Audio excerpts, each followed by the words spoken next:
Fear, false evidence appearing real. This has been my favorite acronym for fear for as long as I can remember. And now it seems to be taking on a new meaning, depending on what TV you watch, which articles you read, if you're on Facebook or TikTok or IG. There's so many conflicting stories and statistics. They all have one thing in common though: fear. Whether it's that we're all going to die from the coronavirus, or that we're in the middle of one of the greatest worldwide conspiracies to move towards martial law, one thing that they all have in common is the element of fear. Let's be honest, fear sells. It's a prevalent human emotion. It's not going to go away, ever.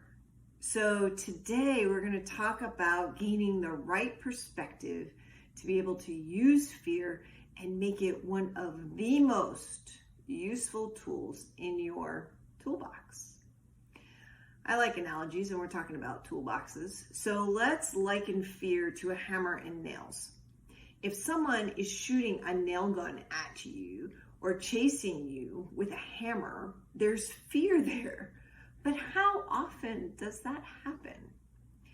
I'm guessing for most of us, that's never happened. Now think about all of the things that you can and have built with a hammer and nails. Possibilities are endless. Maybe a swing set for your kids in addition to your home, furniture, hanging pictures, art installation. The list goes on and on and on and on. The key is using the tool the way it was intended.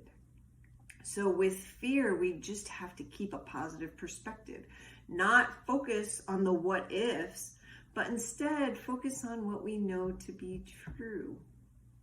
About 25% of people are ruled by fear, and this can become debilitating to them and overwhelming if they don't use their gift the right way. Today, we're going to talk about how to use fear as a tool and keep our focus on building an amazing future. Here are 3 easy steps that can help you overcome fear so that you can move forward and build your dreams and goals. So number 1, identify your fear. The age-old adage, admitting that you have a problem is the first step. This is wise, it's brilliant. But rather than seeing it as a problem, which encourages negative feelings, think of it as a challenge. When we begin to look at our goals like an obstacle course, it shifts the narrative from a struggle to an adventurous journey. Number 2, acknowledge the possibility of failure. Most fear is rooted in the possibility of failure. That's because most people have negative connotations about failure. While the goal is certainly to succeed, failure is an important part of success and the best teaching tool. If you can accept that your journey is not going to be perfect, because the concept of perfect doesn't exist, and you can fail forward faster to becoming a better version of yourself, then that is success. Remember, there's no such thing as failure. It's all research and development. And then finally, number 3, make a list. Fear can often manifest itself physically as anxiety or procrastination. Rather than letting your fear overwhelm you, take back the control. Focus on your goals. Create a short list, 3 to 5 action items that you can accomplish within a week. This narrow focus will give you a major confidence boost, and it's going to replace fear with excitement and move you towards the path of longer-term action planning and building your future. And so speaking of that, what's the difference between fear and excitement?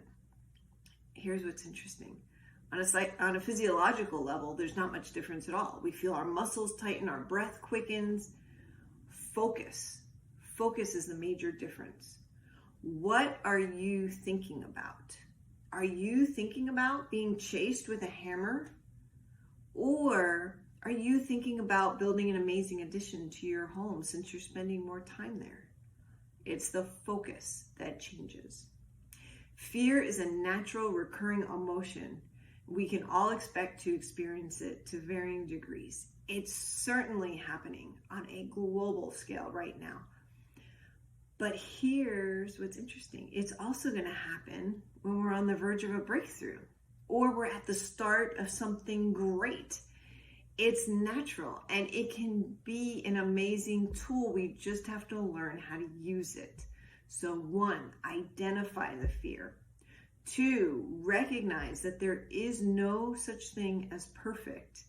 Failure is simply research and development. And then 3, make a list of small actions that you can take to build your best tomorrow. Embrace the fear. Partnering with a results coach can help you both overcome your fear and create the action plan for your version of success. Click here to learn more about our coaching services and start moving forward today. Remember, your best life is on the other side of your fears. Have a great day. Bye.